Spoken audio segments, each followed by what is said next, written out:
فخامة الرئيس والصديق، أعرب في البداية عن سعادتي بوجودي في موسكو بدعوة من فخامة الرئيس فلاديمير بوتين، وأود أن أتوجه إلى فخامته بخالص الشكر على كرم الضيافة وحفاوة الاستقبال التي جعلتنا نشعر أننا في بلدنا.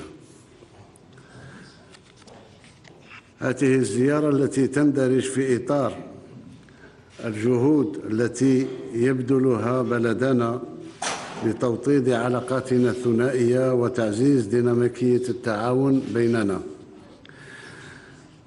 لقد كانت المحادثات مع فخامة الرئيس فلاديمير بوتين خلال الظهيرة مثمرة، صريحة وصادقة، عكست مستوى العلاقات السياسية المتميزة وأكدت إرادتنا المشتركة لمواصلة التشاور السياسي التقليدي بين البلدين.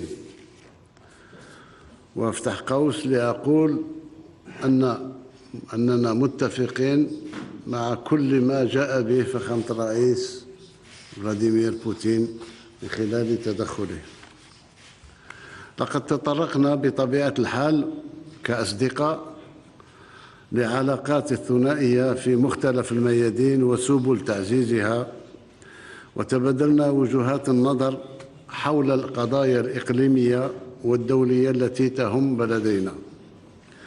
وفي هذا الصدد أسجل ارتياحنا لتوافق الرؤى تجاه الملفات التي تناولناها بالحديث، ومنها قضية النزاع في الصحراء الغربية والوضع في منطقة الساحل والقضية الفلسطينية والتطورات التي تشهدها منطقة الشرق الأوسط، كما تطرقنا إلى ما يجري في ليبيا.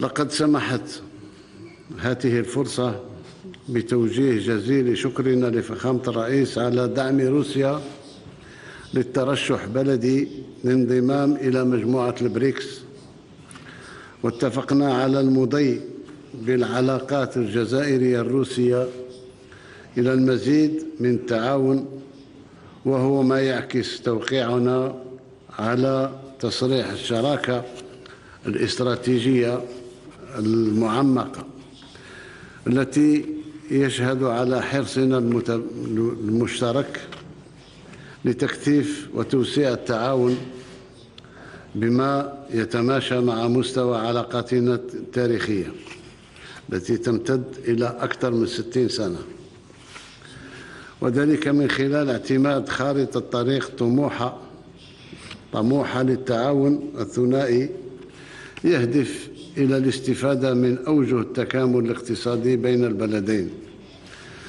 إن التوقيع الذي تم اليوم على عدة اتفاقيات ومذكرات تفاهم يعكس بوضوح طموحنا إلى توسيع نطاق التعاون.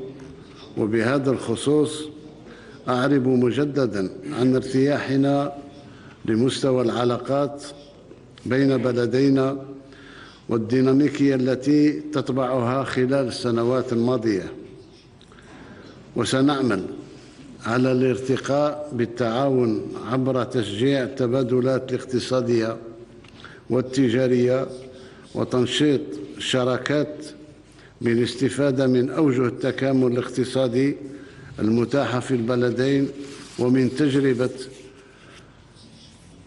فيدرالية روسيا في كل ميادين: الصناعية، صنع الأدوية، فيما يخص الميكانيك، وكل مجالات مفتوحة للتعاون.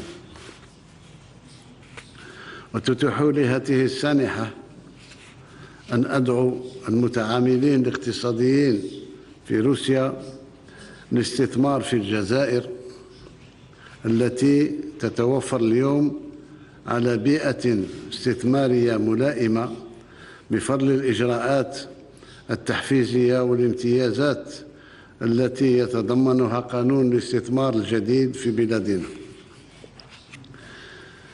قبل أن أختم تدخلي البسيط هذا،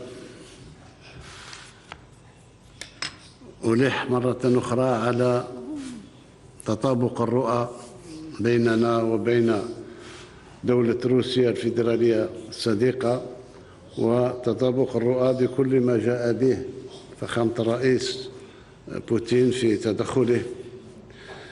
أشير فقط إلى امتناني باسم كل الجزائريات والجزائريين على تخصيص ساحة عمومية جميلة جدا في قلب موسكو تحمل اسم زعيمنا، زعيم الوطني، مؤسس الدولة الجزائرية، أقول الأمير عبد القادر.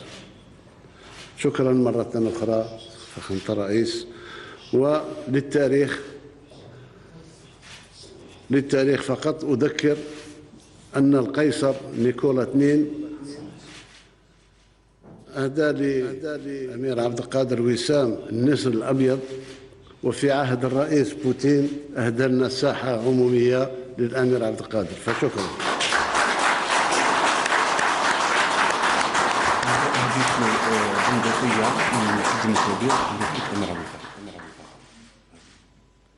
وكما أشير فقط أن أمس الجالية الجزائرية أبت الجزائر إلا أن تكرم آخر من جنود الفيلق الذي كان يشتغل في الجزائر مباشرة بعد الاستقلال في نزع الألغام التي زرعت من طرف المستعمر، والتي ما راح ضحيتها كثير من جنود الروس.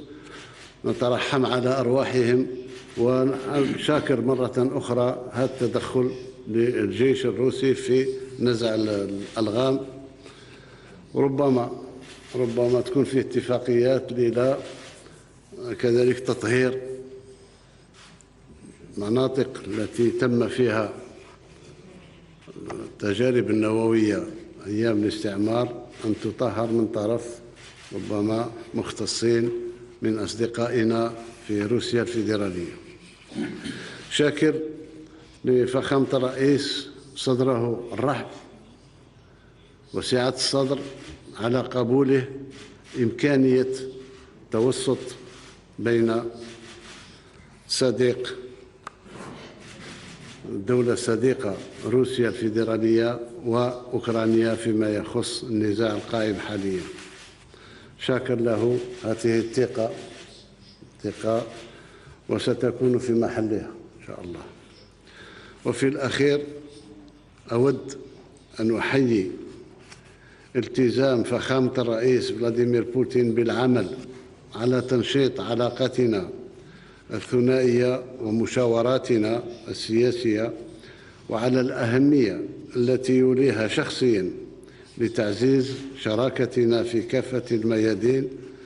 دامت الصداقة الروسية الجزائرية، والسلام عليكم ورحمة الله تعالى وبركاته.